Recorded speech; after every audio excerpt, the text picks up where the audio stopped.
Beach FM, locals talking to locals. Time to get the Paekakariki news with our ward councillor, Janet Holborow, also our deputy mayor. And kia ora and welcome back, Janet. Kia ora, Nigel. You've been all overseas, rushing around with a musical group, yes. I believe. Is that right? Yes, 16 to 17 teenagers. We had started with 17 and it was 16. They sang, it was a Kapiti College choir, and they sang at a festival in Verona, and it was absolutely amazing. They taught the other choirs their school haka, which was just amazing, and performed it on the piazzas in Verona, and then visited a very interesting performing arts school in Sweden, who've actually made the effort to come out here as part of their film course, and then there was a reciprocal arrangement where a choir and some film students went over to Sweden. So then there's a plan to continue that arrangement. So really special relationship between that school in Sweden and the one here too. What an education for the students. I suppose they had to raise the funds to get there, did they? Yes, absolutely. They've been working really hard. There was an event where they got together a whole lot of choirs and had a festival, and that helped raise funds to get the teacher support to go with them, and lots of part-time jobs and fundraising activities and all sorts of things. So yeah, it's been hard work, but definitely a very educational and worthwhile experience. And you could just hear their singing improve too, just in the course of the 5 or 6 days they were in Verona, hearing people from all over the world singing, including a huge choir of teenagers that came from Turkey. A choir that's a bit like our secondary school's choir here, so very inspiring for them all. So was it a competition or just a show? No competitive element. It's a non-competitive festival, which seems to be quite a big thing internationally at the moment. Where it's more about sharing the different styles that you're doing and your different approaches to choral music than about trying to be the best at any one style. So in that way, I think it's actually even more beneficial in terms of education than a competition where it's all about just trying to do your songs the best. It's more about listening to what other people are doing and trying to get some benefit from that. Right. So we have this coming back out here next year, the reciprocal visit, do we?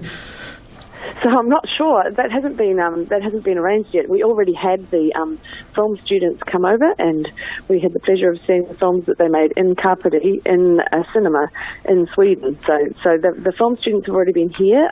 Choir, the singers haven't been here, the performing artists, but there's a hope that might happen next year or the year after. In Sweden, they get a whole lot of government funding to do it, so there's less onus on them to do the fundraising. There's a lot of grants that they can apply for, and when the film students came here, I understand quite a chunk of their trip was paid for by central government.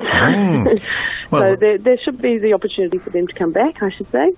And when they do come back, we may have the Kapiti Performing Arts Centre at the Kapiti College completed. How's it going at the moment, Janet?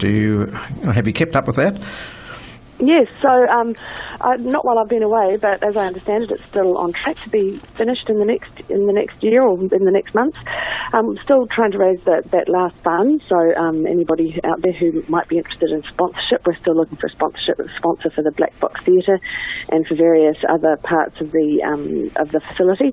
Also, we've still got some seats available, so if anybody's interested in still helping support the Kapiti Performing Arts Centre, it's quite easy to find it online. You just look up Kapiti Performing Arts Centre, and there's instructions about have different possibilities of how to help.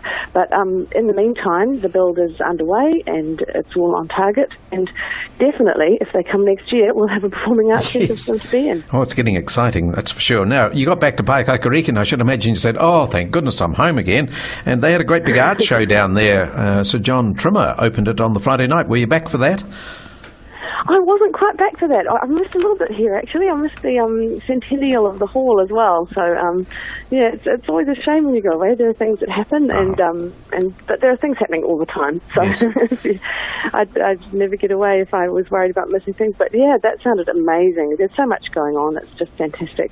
And the centennial of the hall sounds like it was an absolutely fantastic event, and lots of oral history recorded by our local Markaimari as well. So took that opportunity to get a bit of knowledge out of it rather than just having a celebration too. But the celebration looked like it was absolutely fantastic as well. Good. So, yeah. Excellent. Seawall business, any news on that? We're still going ahead with it, are we?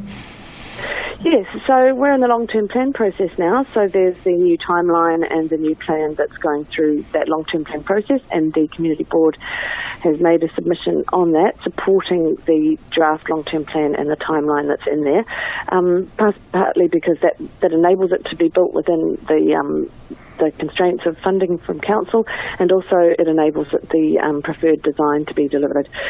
So all still on track as laid out in the draft long-term plan, and we'll find out next Thursday what the submissions are saying about the draft long-term plan. My understanding is quite a lot of them are around rates, so we'll have to take that into consideration.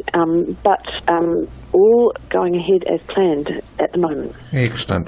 All right, well, I won't hold you up too long because you'll be getting your feet back under the table, but I think you've got a market on there Saturday too, don't you? Or, being the first... Yes, we have our regular market every month, 10 to 1, first Saturday of every month. So that is this Saturday, I believe. Yep. So, yeah, pop on down. It's absolutely fantastic. One interesting gig we've got coming up is Hopetown Brown. They're coming on the 27th of May. Now, they were at WOMAD this year. Absolutely fantastic group. All right. They're kind of heavily brass-based, and they're being joined by a trumpeter called Finn Skulls, and they've had blues, soul, funk, jazz, Americana, and stomp. So it's the 27th of May, 7:30 at St Peter's. Lovely. Thanks, Janet. Thanks for your contribution. Great. We'll talk to you in a couple of weeks' time. Thanks, Nigel. Janet Holborow. 106.3 Beach FM.